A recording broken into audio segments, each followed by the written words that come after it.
Commander Zelith stood on the bridge of the Calexian exploration ship Morning Star, her 3 eyes fixed on the view screen. After traveling for 6 months through the dark space between stars, they had finally arrived. The Sol system stretched before them, a collection of planets circling a yellow star that humans had once called home.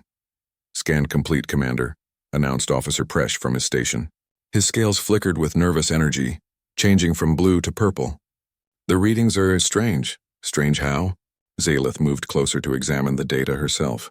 The Calexian exploration fleet had come here searching for ruins. Earth had been silent for 500,000 years. Every species in the known galaxy believed humans were extinct, their civilization turned to dust by time. "There are massive power signatures near the 5th planet," Presh said, his voice uncertain. "They match the energy output of active warships." Zelith felt her stomach tighten. "That's impossible. No civilization keeps ships running for 500,000 years. Check your equipment." "I've checked 3 times, Presh insisted. "The readings are correct. There are hundreds of vessels out there, and they're online." The bridge fell silent. Every member of the crew understood what this meant. They had come expecting to study dead cities and broken machines.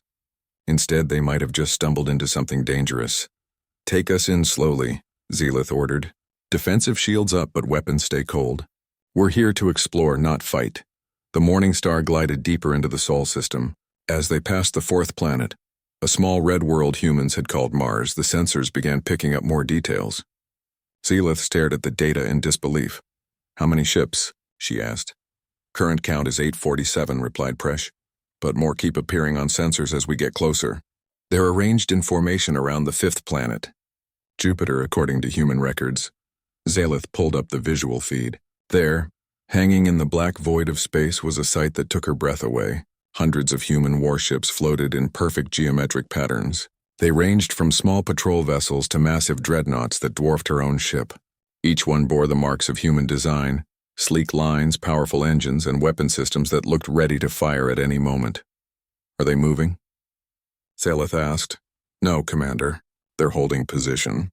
They've been in these exact spots for I don't know how long. Try to hail them," Zelith ordered. "All frequencies." Standard peaceful greeting. The communications officer, a young Calexian named Thren, worked his controls. After a moment, he shook his head. "Broadcasting on all channels." "No response, Commander." They waited. Minutes passed in tense silence. The human fleet simply hung there in space, neither advancing nor retreating. Zelith studied the vessels carefully. Despite their age, they showed no signs of damage or decay. Their hulls gleamed under the distant sun. Running lights blinked in steady rhythms. These ships looked like they had been built yesterday. "Commander, I'm detecting automated maintenance drones," Presh announced. Dozens of them moving between the larger vessels. "They're performing repairs and routine checks." "After 500,000 years?" Zelith couldn't believe it. What kind of technology can maintain itself for that long? "Human technology, apparently," said Thren quietly. Zelith made a decision. "Move us closer. I want detailed scans of the nearest ship." "But slowly. If they wanted us dead, we'd already be dead." The Morning Star crept forward. They approached a massive warship that floated at the edge of the formation. The vessel was easily 3 times the size of their exploration ship. Its name was written in human letters across the hull, Eternal Vigil. "Beginning detailed scan," Presh said. But almost immediately his instruments went wild. "Commander!" "Something's happening." On the view screen, they watched as lights began activating across the Eternal Vigil's hull. Panels that had been dark suddenly glowed with power. Weapon ports opened, revealing the dark mouths of railguns and missile tubes. Energy signatures spiked dramatically. "Are they targeting us?" Zelith demanded. I don't think so." Presh studied his readings frantically. "They're not locking weapons. It's more like we woke something up." "All stop," Zelith commanded. "Don't make any sudden moves." The human warship continued powering up. Then something extraordinary happened. A beam of light shot from the Eternal Vigil directly toward the Morning Star. But it wasn't a weapon. It was a scanning beam. "They're scanning us," Thren reported. "Every centimeter of our ship. Our drives, weapons, life support, everything." "Let them," Zelith said. "We came here with peaceful intentions. We have nothing to hide." The scan lasted for 2 full minutes. Then it stopped. The weapon ports on the Eternal Vigil closed. But the ship remained active, its lights burning bright against the darkness. A new reading appeared on Precious' console. Commander, we're being redirected. Redirected? Our sensors. Every time we try to scan their critical systems, something pushes our beams away. It's not blocking us completely, just guiding us to look at other things. Non-classified information. Zealoth understood. These ships had defense protocols that were still active. They were being watched, studied, evaluated. But by what? By whom? Thren, try hailing them again, she said. Tell them we mean no harm. Tell them we just want to understand. Thren broadcast the message. This time something responded. A holographic image appeared above the communications console. It showed a human face, or rather a computer's idea of a human face. The features were perfect, almost too perfect. The figure wore what looked like a military uniform from Earth's ancient past. Greetings, the figure said. Its voice came through in the Calexian language, though Zealoth could hear the computer working to translate. I am the virtual intelligence of the warship Eternal Vigil. Please state your intentions in this system. Zealoth stepped forward. I am Commander Zealoth of the Calexian Exploration Fleet. We detected the last human transmissions 500,000 years ago. We believed your species was extinct. We came to study your homeworld, to learn about your civilization. We come in peace. The VI was silent for a moment, processing. Scanning databases for species designation, Calexian. Match found. No hostile engagements recorded. No territorial disputes recorded. Threat assessment in progress. We're not a threat, Zealoth insisted. We're explorers, scientists. We just want to understand what happened here. Humans are not extinct, the VI said simply. Those words hung in the air. Zealoth felt her 3 hearts beating faster. What do you mean? She asked. Where are they?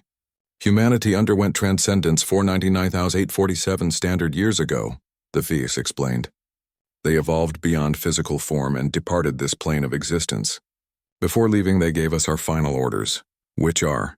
The VI's expression didn't change, but somehow Zealoth felt the weight of its next words. To guard Earth and humanity's legacy, to protect this system from any threat, to wait for humanity's return, or for species worthy of inheriting their domain. We have been on station since the day humanity left. We will remain on station until the day they return. This is our purpose. This is our eternal vigil. Zealoth looked at the vast fleet surrounding them, hundreds of ships waiting for 500,000 years, still following orders given before her entire civilization had learned to use fire. Assessment in progress, the VSI repeated. Please maintain current position. Do not approach Earth without authorization. Violation will be met with appropriate response. The hologram faded. Zealoth and her crew were left staring at the silent fleet. What do we do now, Commander? Asked Thren. Zealoth took a deep breath. We wait. And we hope they decide we're worthy. Outside the Morning Star, the human fleet continued its watch as it had for countless centuries. Patient, vigilant, eternal. Commander Zealoth had been waiting for 3 days. 3 long days of sitting in the Morning Star while the human fleet analyzed them. Her crew was getting nervous. Some wanted to leave the Sol system immediately. Others wanted to try approaching Earth anyway. But Zealoth knew they had to be patient. On the 4th day, everything changed. Commander, we're receiving a transmission from the Eternal Vigil, Thren announced, his voice filled with excitement. The holographic Vix appeared again. This time, its expression seemed almost welcoming, though Zealoth reminded herself it was just a computer program. Assessment complete, the VI said. The Calexian species shows no immediate hostile intent. You are granted permission to board the Eternal Vigil for cultural exchange. A shuttle bay has been prepared for your arrival. You may bring a team of up to 5 individuals. Zealoth felt a surge of relief mixed with excitement. We accept your invitation. We'll arrive within the hour. She quickly assembled a boarding team. Besides herself, she chose Presh for his technical expertise, Thren to handle communications, Dr. Then the xenobiologist and security officer Krath, just in case things went wrong. They boarded a small shuttle and flew toward the massive human warship. As they approached, Zealoth got her first real sense of the Eternal Vigil's true size. The ship was enormous, easily 2 kilometers long. Its hull was covered in armor plating that still looked pristine. Weapon systems dotted its surface like the spines of some great beast. This was a ship built for war, yet it had been floating here peacefully for 500,000 years. The shuttle bay doors opened smoothly, revealing a cavernous space inside. Automated systems guided them to a landing platform. As they touched down, Zealith noticed maintenance drones moving about, performing various tasks. They looked like metal spiders, each one carrying tools and equipment. Atmosphere is breathable, Presh reported, checking his scanner. Gravity is set to human standards, slightly lighter than ours. Temperature comfortable. They exited the shuttle wearing light protective suits, just to be safe. The hangar was spotlessly clean. Every surface gleamed. It looked like a ship that was ready to launch into battle at any moment, not one that had been dormant for thousands of centuries. "Welcome aboard the Eternal Vigil," a voice echoed through the bay. A holographic figure appeared before them, the same Vi they had spoken with before. "Please follow the illuminated path. I will guide you to the command center." Lights on the floor began glowing, forming a trail. Zealith led her team forward, following the path through wide corridors. As they walked, she marveled at what she saw. The ship's interior was maintained perfectly. Panels glowed with active displays. Conduits hummed with power. Automated systems worked tirelessly, keeping everything running. "This is incredible," Dr. Venn whispered. "The technology needed to maintain all this for so long. We have nothing like it." They passed through several sections of the ship. Crew quarters stood empty but ready, as if the sailors might return at any moment. Weapon stations were armed and operational. Medical bays contained equipment that looked far more advanced than anything the Calexians possessed. Finally, they reached the command center. The bridge was a large circular room with stations arranged around a central command chair. Holographic displays floated in the air, showing tactical information about the entire Sol system. The view screen dominated one wall, displaying the peaceful blue and green planet that lay below. Earth. "Please sit," the VI said, gesturing to several chairs that rose from the floor. "I imagine you have many questions." Zelith sat down, her team arranging themselves around her. "We do. First, can you tell us what happened to humanity? You said they transcended. What does that mean?" The VI's holographic form walked to the view screen. Humanity evolved beyond the need for physical bodies.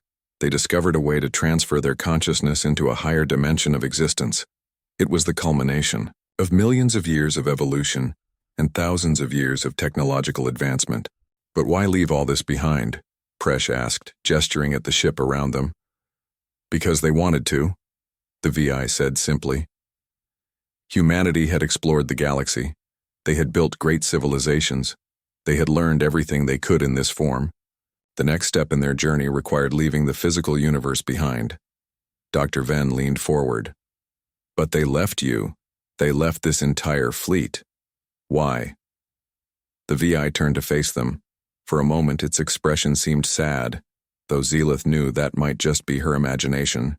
"Because Earth is precious. Because their legacy matters. Before they left, humans wanted to ensure that their home would be protected. They also wanted to give other species a chance."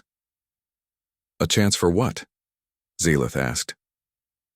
"To inherit the galaxy," the VI replied. "To build something better than what came before. Humanity knew that younger species would eventually find Earth. Some would come in peace, seeking knowledge. Others would come with greed, wanting to take what wasn't theirs. We were created to ensure that only the worthy would gain access to humanity's legacy." The VI gestured and the holographic displays changed. Images appeared showing Earth's transformation over the centuries. Cities had been carefully deconstructed by automated systems. Polluted areas had been cleaned. Forests had been replanted. Oceans had been restored. Earth had been transformed into a garden paradise. "We maintain Earth as it was meant to be," the VI explained. "A living museum, a sanctuary, a reminder of where humanity came from and what they achieved. Automated terraforming systems keep the planet healthy. The atmosphere is perfect, the ecosystems thrive. We wait for the day humanity might return to see what we have preserved for them." Krath, the security officer, spoke up. "But your warships, you have enough firepower to destroy entire fleets. Why would humanity leave such dangerous weapons behind?" Because the galaxy is dangerous, the VI answered. Not everyone comes in peace. We are not merely weapons. We are guardians. We defend Earth and evaluate those who find it. If a species approaches with hostile intent, we respond accordingly.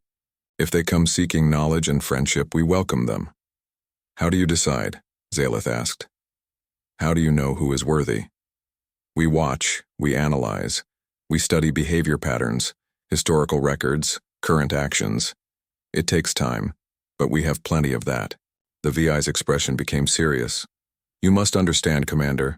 We have been here for 499,847 years. We have seen 17 different species discover the Sol system in that time. Some were granted access to Earth's knowledge, others were turned away. 2 attempted to take Earth by force. They learned the cost of such foolishness. A chill ran through Zalith. What happened to them? They were neutralized, the VI said simply. We do not initiate conflict, but we will end it. Decisively, the room fell silent. Zalith understood now. This fleet wasn't just a memorial to humanity. It was a test. A guardian that would destroy anyone who threatened Earth, but welcome those who approached with respect.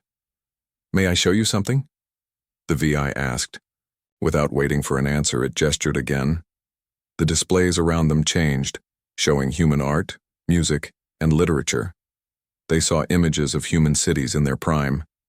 They heard symphonies composed by human musicians. They read poetry, written in ancient human languages, translated instantly into Calexian. This is what we protect, the VI said. Not just a planet, not just buildings and machines.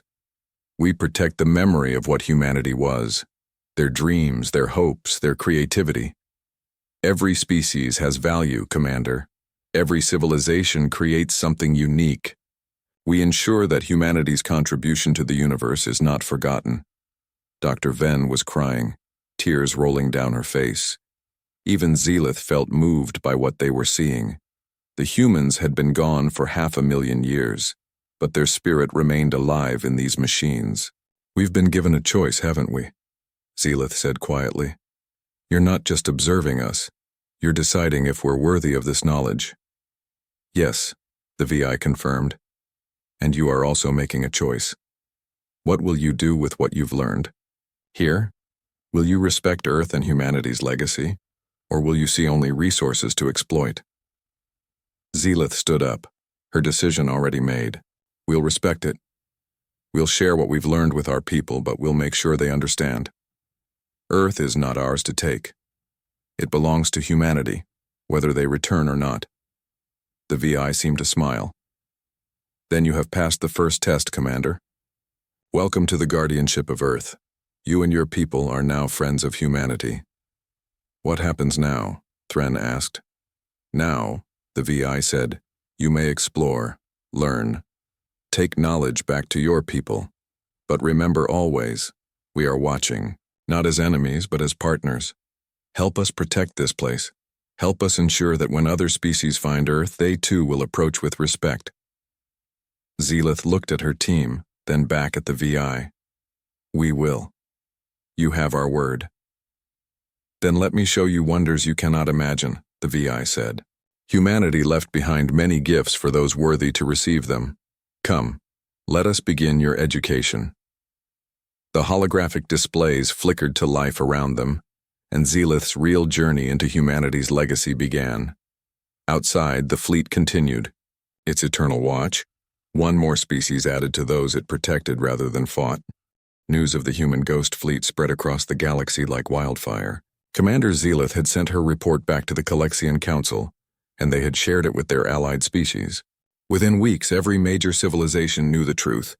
Humans had left behind guardians, and Earth was protected by technology that made modern warships look like children's toys. The reactions were mixed. Most species were fascinated. Scientists wanted to study the human fleet. Historians wanted to learn about human culture. Diplomats wanted to establish formal relations with the VIs that ran the ships. The Calexian Council called for a conference to discuss how the galaxy should respond to this discovery. But not everyone was interested in peace. In a dark corner of the galaxy, The Dracomorph Collective held their own meeting. The Dracomorphs were a warrior species, proud and aggressive. They had conquered 12 star systems through military force. Their empire was built on the belief that the strong should rule and the weak should serve. War leader Krasnoth stood before his council of warriors. His scales were deep red, almost black, and his eyes burned with ambition. Earth sits undefended by any living force, he growled. Only machines. Ancient machines that have not fought a real battle in 500,000 years. The Calexians say the fleet is powerful, one of his advisors warned. They destroyed 2 species who attacked them. Krasnoth slammed his fist on the table. The Calexians are cowards who see threats everywhere. These human ships are relics. Their systems are old. They run on programming from a dead civilization. We have modern weapons, modern shields, modern tactics. More importantly, we have warriors with courage and cunning. No machine can match that. Another advisor spoke up. But what about their numbers? The reports say there are over 800 ships. And we will bring 300 of our best warships, Krasnoth replied. That is more than enough. Think of what we will gain. Earth is a paradise world, ready for colonization. The human ships contain technology we can study and copy. Their VI systems alone would be worth the risk. This is an opportunity that comes once in 1,000 generations. The council agreed. The Dracomorphs began preparing their conquest fleet immediately. They gathered their most powerful warships, their best warriors, their deadliest weapons. They would strike fast and hard, overwhelming the human fleet before it could respond effectively. 3 months later, the Dracomorph war fleet entered the Sol system. On board the Eternal Vigil, the VI detected them immediately. Alarms that hadn't sounded in millennia began to pulse. Every ship in the human fleet received the same message: hostile force approaching. Battle Stations. Commander Zealith was still in the Sol system, studying human culture with her team, when she received the warning from the VSI. She rushed to the bridge of her ship in a panic. Thren, get me a connection to the Dracomorph fleet, she ordered. Maybe we can talk them out of this. I'm trying, Commander, Thren replied, working his communications panel frantically. They're not responding to hails. On her view screen, Zealith could see the Dracomorph ships emerging from faster-than-light travel. There were hundreds of them, arranged in attack formations. Their weapons were already charging. They meant business, please respond. Zealith broadcasted on all frequencies. This is Commander Zealith of the Calexian fleet. You are making a terrible mistake. The human ships will defend themselves. Turn back before it's too late. Still no response from the Dracomorphs. They were committed to their attack. Krasnoth stood on the bridge of his flagship, the Conqueror's Fang. He watched the human fleet on his tactical display. The ships were activating, just as his intelligence had predicted. They were moving into defensive positions around Earth. Good. That would make them easier targets. All ships, weapons free, he commanded. Target the largest vessels first. Show these ancient machines the power of the Dracomorph Collective. The war fleet surged forward. 300 Dracomorph warships against 847 human vessels. The odds seemed almost even. Krasnoth smiled, showing rows of sharp teeth. This would be a glorious victory. The human fleet did not immediately engage. Instead, they continued forming their defensive pattern. Ships that had been scattered across the system began moving together with perfect precision. They arranged themselves in layers, creating a wall between the Dracomorphs and Earth.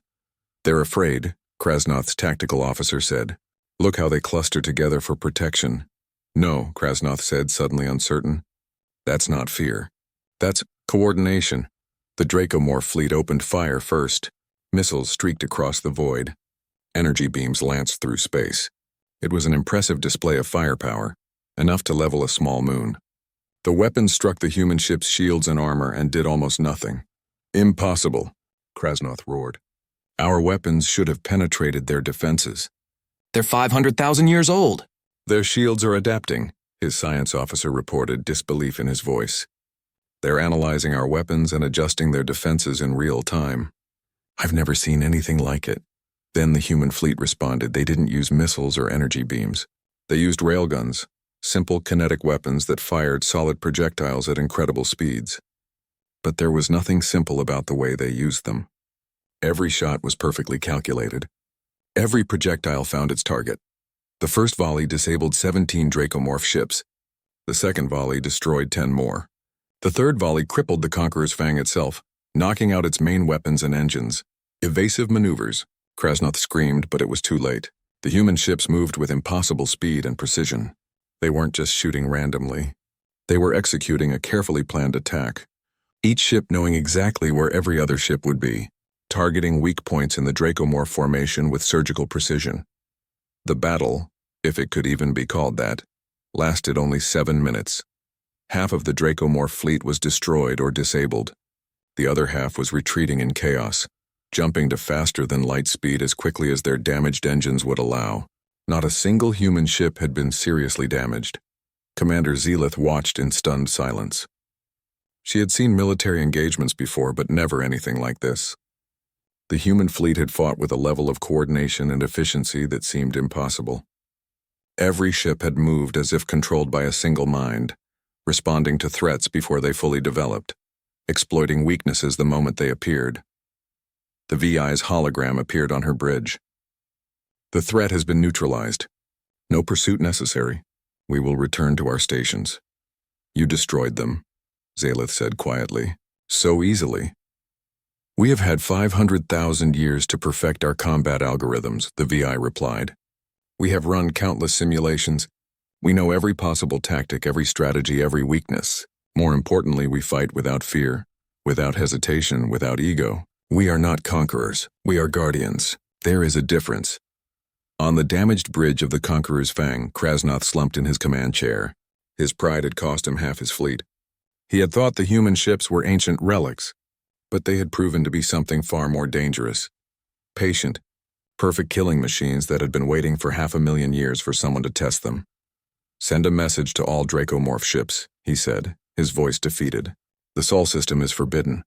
Anyone who enters does so at their own risk. The humans were always the apex predators of this galaxy. We just forgot that for a while. Back in the Sol system, the human fleet returned to their positions. The battle had been brief, decisive, and devastating. But now they simply resumed their watch as if nothing had happened. Ships moved back to their designated coordinates. Weapon systems powered down. The fleet became still and silent once more. Commander Zelith realized something profound. The fleet hadn't just been testing her people these past months. They had been testing themselves as well, running constant evaluations, maintaining their readiness. Every second of every day for 500,000 years they had been preparing for this exact moment. They never stopped training, she whispered. They never stopped preparing. Indeed, the VI confirmed. We were given a sacred duty, protect Earth and humanity's legacy. We will fulfill that duty until the stars grow cold or humanity returns. Nothing will stop us, nothing. A message began broadcasting from the eternal vigil to all listening species across the galaxy. It was simple and clear. Earth is protected. Approach with peace and you will be welcomed. Approach with war and you will be destroyed. We are humanity's final fleet. We are eternal. We are undefeated. This is your only warning. Zelith knew that message would change everything. The galaxy had just learned that humanity, even in their absence, still dominated the stars. Not through conquest or aggression, but through the simple fact that they had built guardians so perfect, so powerful, that no one could challenge them. The age of peace around Earth had truly begun, enforced by the watchful eyes of humanity's eternal fleet. 6 months had passed since the Dracomorph attack. The galaxy had changed. News of the battle spread quickly, and every species now understood that Earth was untouchable. But Commander Zelith had not left the Sol system. She couldn't. There was too much to learn, too much to understand about the humans who had left such an incredible legacy. The Calexian Council had approved a long-term observation mission. Zelith and her team remained stationed near Jupiter, studying the human fleet from a respectful distance. They were no longer alone.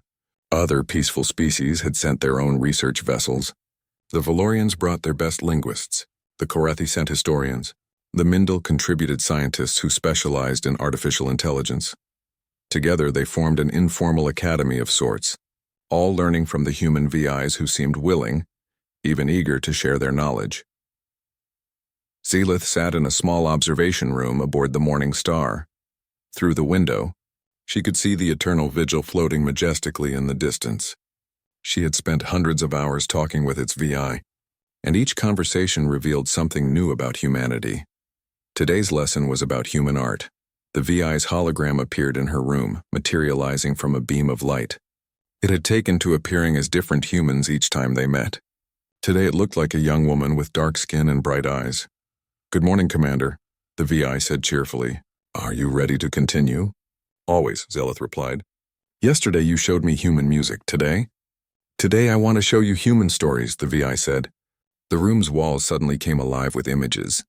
Humans were natural storytellers. They created myths and legends, novels and films, poems and plays. They used stories to understand themselves and their place in the universe. The images showed scenes from human stories, epic battles between good and evil, love stories that spanned lifetimes, adventures across impossible landscapes. Zelith watched, fascinated. Why were stories so important to them? She asked. Because humans were contradictory beings, the VI explained. They were capable of great kindness and terrible cruelty. They could create beautiful art and devastating weapons. They loved peace but prepared for war. Stories helped them explore these contradictions to understand what it meant to be human. The VI gestured, and a new set of images appeared. These showed humans in their daily lives. Working, playing, raising families, building cities. Humans were social creatures, the VI continued. They formed tribes, nations, and eventually a unified planetary government. But they never lost their individuality. Each human was unique, with their own thoughts, dreams, and desires. Managing that balance between individual freedom and collective good was their greatest challenge. Zelith leaned forward. How did they solve it? They never completely did, the VI admitted. Even when they transcended, they still struggled with that question. But they learned to embrace the struggle itself. They understood that the tension between individual and collective was not a problem to solve, but a dynamic to manage. Over the following weeks, the VI shared more of humanity's history. Zelith learned about their wars, terrible conflicts that nearly destroyed their species. She learned about their art, music that could make you weep, paintings that captured the soul, stories that changed how you saw the universe. She learned about their science, the long journey from understanding fire to transcending physical reality. But what struck her most was learning about human philosophy. They spent centuries asking one question, the being told her, what is the right way to live? They never agreed on one answer. Some believed in serving a higher power. Others believed in serving each other. Some thought happiness was the goal. Others thought meaning was more important. Some valued freedom above all else. Others valued justice. That must have caused conflict, Zelith observed. It did, the VI agreed. But it also caused growth. Every disagreement forced humans to think deeper, to question their assumptions, to see things from different perspectives. By the time they transcended, they had developed thousands of different philosophies. And you know what they concluded? What? That all of them were partially right, and all of them were partially wrong. The universe is too complex for simple answers. The key was to keep asking questions, keep learning, keep growing. Zelith thought about this. Her own people had one dominant philosophy that most Calexians followed. It had served them well, but she suddenly wondered what they might be missing. One day, Dr. Venn made an important discovery.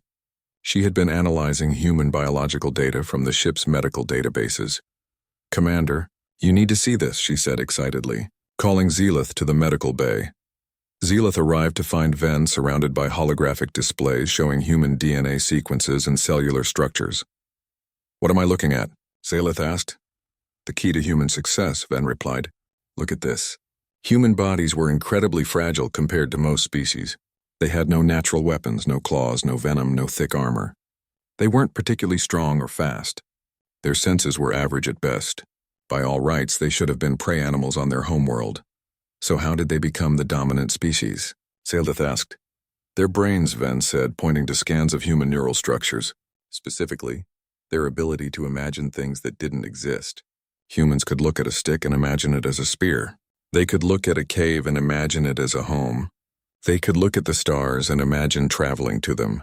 This ability, to envision possibilities and then make them real, that's what made them special. The VI appeared in the medical bay. Dr. Venn is correct. Humans were not the strongest or fastest species, but they could dream, and then they could work together to make those dreams reality. That combination, imagination plus cooperation, made them unstoppable. Zelith began to understand. Humans hadn't dominated through force alone. They had dominated through creativity, through their ability to see what could be and then build it. Another month passed. Zelith and her fellow researchers continued their studies. They examined human technology, learning how humans had developed faster than light travel, how they had created artificial intelligence, how they had mastered genetic engineering and quantum mechanics. But Presh made perhaps the most unsettling discovery. "Commander," he said one evening, his scales flickering with nervousness, "I've been analyzing the fleet's combat capabilities. The battle with the Dracomorphs, that wasn't even close to their full power." "What do you mean?" Zelith asked. Presh pulled up tactical data. The human fleet used less than 1% of their available firepower. They disabled the Dracomorph ships rather than destroying them outright. They could have wiped out that entire fleet in seconds if they wanted to. But they didn't, Zelith said slowly, understanding dawning. "No," Presh confirmed. "They chose mercy. They used exactly enough force to stop the threat, no more. Even in combat, even after 500,000 years, they're still following human values. They're still trying to be what humans would want them to be." Zelith felt a chill run down her spine. The fleet wasn't just powerful, it was restrained. It had the power to conquer the galaxy, but chose instead to guard a single planet. It could destroy any threat, but chose to disable and warn instead. She called a meeting of all the research teams. Scientists from 6 different species gathered in a conference room aboard the Morning Star. "We've been studying humanity for months," Zelith began. "We've learned about their art, their science, their history, their philosophy. But I think we've been missing the most important lesson." "Which is?" asked a Valorian linguist. "Humanity's greatest achievement wasn't their technology," Zelith said. "It wasn't their weapons or their ships. It was their values. They were violent when necessary, but peaceful when possible. They were strong but chose to be gentle. They could dominate but chose to inspire. That's what they want us to learn. That's why they left this fleet behind." The VI appeared in the center of the room. For once, it didn't look like any particular human. It simply appeared as a figure of light. "You understand," it said simply. "You finally understand." "The fleet isn't just a defense system," Zelith continued. "It's a teacher. Every species that finds Earth has to confront what humanity was. We have to ask ourselves, what kind of civilization do we want to be? Do we take what we want through force, or do we earn respect through our actions? Humanity left us a choice," Dr. Venn added. "We can learn from their wisdom, or we can learn from their firepower. Either way we learn." The VI nodded. Before humans transcended, they debated whether to leave anything behind. Some wanted to erase all trace of their existence, to let younger species develop without their influence. Others wanted to leave monuments to ensure they would never be forgotten. In the end, they chose a middle path. "They left guardians," Zelith said. "Guardians who would protect Earth, share knowledge with the peaceful, and deter the aggressive. They left teachers who would show us what's possible when a species balances strength with compassion. And hope," the VI added. "They left hope. Hope that the younger species would be better than they were, that you would learn from their mistakes and build on their successes, that one day when they return, if they return, they'll find a galaxy that has grown beyond the need for such guardians." Zelith looked around at her fellow researchers. They represented different species, different cultures, different ways of thinking, but in this moment they were united by a common purpose: to learn from humanity and carry those lessons back to their own people. "We won't let them down," Zelith promised. "We'll honor their legacy, we'll protect what they've left behind, and we'll try to be worthy of the trust they placed in us." The VI smiled, a genuine expression of joy that seemed almost human. "Then our purpose continues. We guard Earth. You guard humanity's dreams. Together, we ensure that their legacy lives on." Outside, the Eternal Fleet maintained its watch, patient and vigilant, waiting for the day when humanity might return to see what their children had become. 2 years had passed since Commander Zelith first discovered the human fleet. The galaxy had transformed in ways no one could have predicted. The Sol system had become more than just a historical site. It had become a symbol of something greater. Zelith stood before the Galactic Assembly, a gathering of representatives from 43 different species. They had come together to discuss the future of their shared galaxy, and at the center of every discussion was Earth and its eternal guardians. "The question before us is simple," Zelith announced to the assembled delegates. Do we fear the human fleet or do we embrace it? A Dracomorph delegate, not Krasnoth, who had retired in shame, rose to speak. His scales were a lighter red than his predecessors, and his voice carried humility rather than arrogance.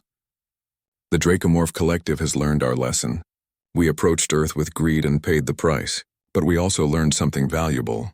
The human fleet did not pursue us. They did not seek revenge. They simply defended their home. That is not dominance through fear. That is something else. A Valorian diplomat stood next. Something else indeed. In the 2 years since their existence became known, not a single species has been attacked by the human fleet without provocation. They do not patrol our space. They do not make demands. They simply exist, watching and waiting. They offer knowledge to those who seek it peacefully. But they have power, argued a delegate from the Korthan Empire. Immense power. Power that could subjugate the entire galaxy. How can we trust that they will never use it? The VI of the Eternal Vigil appeared as a hologram in the center of the assembly hall. It had been invited to speak, though many delegates were still uncomfortable talking with an artificial intelligence. You cannot trust us, the VI said simply. Not completely. Trust must be earned, and we have only been known to you for 2 years. But consider this. We have existed for 500,000 years with the power to conquer the galaxy. We have not. We have had countless opportunities to expand, to build an empire, to enforce our will on younger species. We have not. We remain at our post guarding Earth because that is our purpose. That is all we desire. Zealoth stepped forward. I propose something unprecedented. The Calexian Council has drafted a resolution, and we hope you will all support it. We call it the Covenant of Protected Worlds. Murmurs ran through the assembly. Zealoth continued. The human fleet protects Earth, but there are other worlds that need protection. Young civilizations just developing space travel. Peaceful species who lack military strength. Colonies on the frontier far from military support. What if, instead of fearing the human fleet, we made them our partners? Partners? The Korthan delegate asked skeptically. How? We form a council, Zealoth explained. Any species who commits to peaceful cooperation can join. We pledge to protect each other, to share knowledge, to resolve disputes through dialogue instead of war, and in return the human fleet extends its protection to all member worlds. Not through conquest or control, but through deterrence. Any aggressor who threatens a member world would face the same response the Dracomorphs faced. The assembly erupted in discussion. Some delegates were excited by the possibility. Others were concerned about the implications. The debate went on for hours. Finally, the VI spoke again. If the galaxy chooses this path, we will honor it. But understand our terms. We will protect the innocent, but we will not be tools of conquest. We will defend, but we will not attack. We will deter aggression, but we will not enforce your laws or settle your disputes. Each species must govern itself. We are guardians, not rulers. The vote was called. Of the 43 species present, 37 voted yes. 4 abstained. Only 2 voted no. The Covenant of Protected Worlds was established, with Earth, and by extension the human fleet, at its symbolic heart. The next 5 years brought remarkable changes. The protected trade routes flourished. Species that had been enemies for generations found common ground. Scientific cooperation led to breakthroughs that benefited everyone. The human VIs shared carefully selected pieces of human technology, not weapons, but tools for medicine, agriculture, and peaceful exploration. Young species developing space travel no longer faced the threat of immediate conquest. They could grow and learn at their own pace, protected by the invisible shield of humanity's eternal fleet. The galaxy was becoming safer, more prosperous, more united. But Zealoth knew the real transformation was deeper than politics or economics. It was philosophical. She returned to the Sol system regularly, continuing her studies with the Zixais. Other species did the same. Earth became a pilgrimage site for scholars, philosophers, and anyone seeking wisdom. The human VIs welcomed them all, teaching not through authority but through example. One day, a young Calexian named Thessa arrived at the Sol system. She was a student, barely into adulthood, studying xenosociology. Zealoth met her aboard the Morning Star.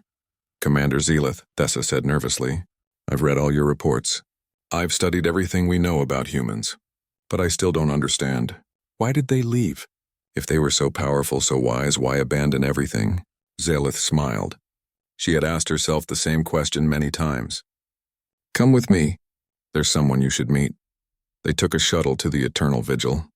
The VI greeted them on the bridge, appearing as an elderly human man with kind eyes. You have questions about humanity, the VI said to Thessa. It wasn't a question. Yes, Thessa replied. Why did they leave us? Why transcend when they could have stayed and led us? The VI was quiet for a moment. Then it gestured to the view screen, which showed Earth in all its blue and green glory. Let me tell you a story, the VI said. There was once a human philosopher who asked, what is the purpose of parents? The answer, she said, was not to control their children forever, but to raise them to be independent. To teach them well enough that one day, the children could thrive without the parents. Humanity saw themselves as parents to the younger species? Thessa asked.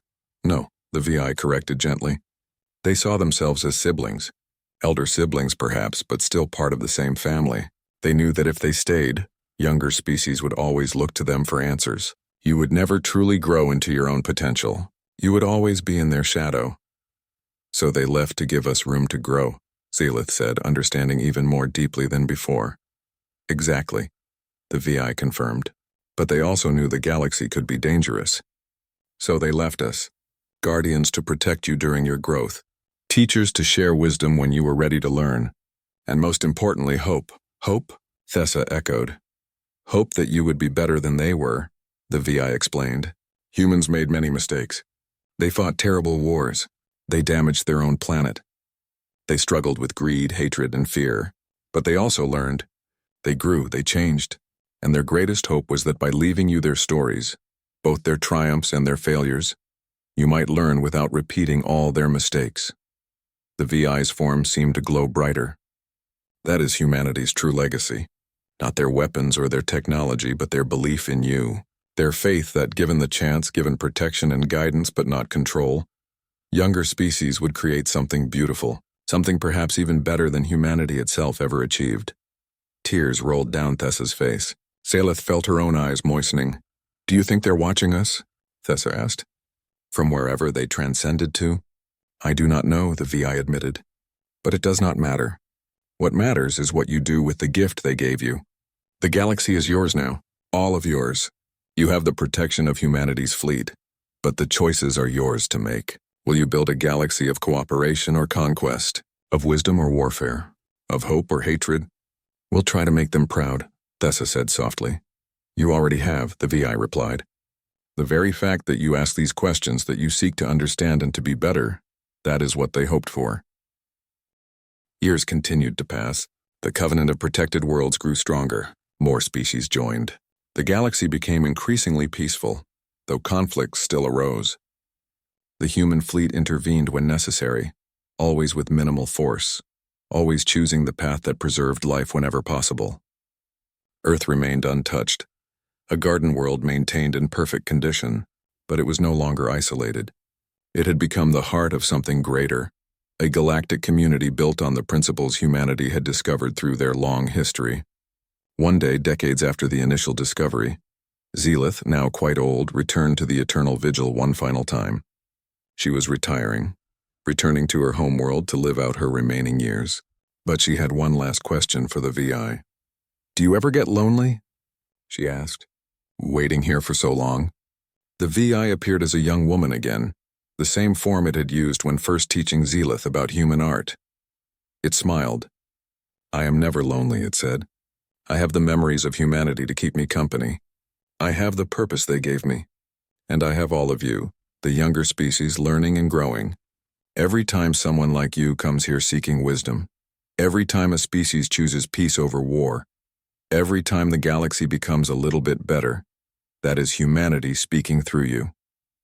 That is them, still alive in the choices you make. We won't let them down, Zelith promised. You already haven't, the VI assured her. Look at what you've built. A galaxy where species protect each other, where knowledge is shared freely, where the strong shield the weak instead of exploiting them. That is humanity's dream made real. That is their eternal legacy. Zelith looked out at the stars. Somewhere out there, humanity existed in a form beyond her comprehension. But here, in this galaxy, in the hearts and minds of countless species learning to be better than they were, humanity lived on. The human fleet would continue its watch, patient and eternal, but they were no longer alone. They were surrounded by the children of the galaxy, not human, but carrying humanity's torch forward into an unknown future. And that, Zelith realized, was the true dominion. Not dominion through force or fear, but dominion through hope. The hope that had survived 500,000 years and would survive 500,000 more. The hope that said, we are all capable of greatness if we choose to be. The hope that, in the end, was humanity's greatest gift to the stars.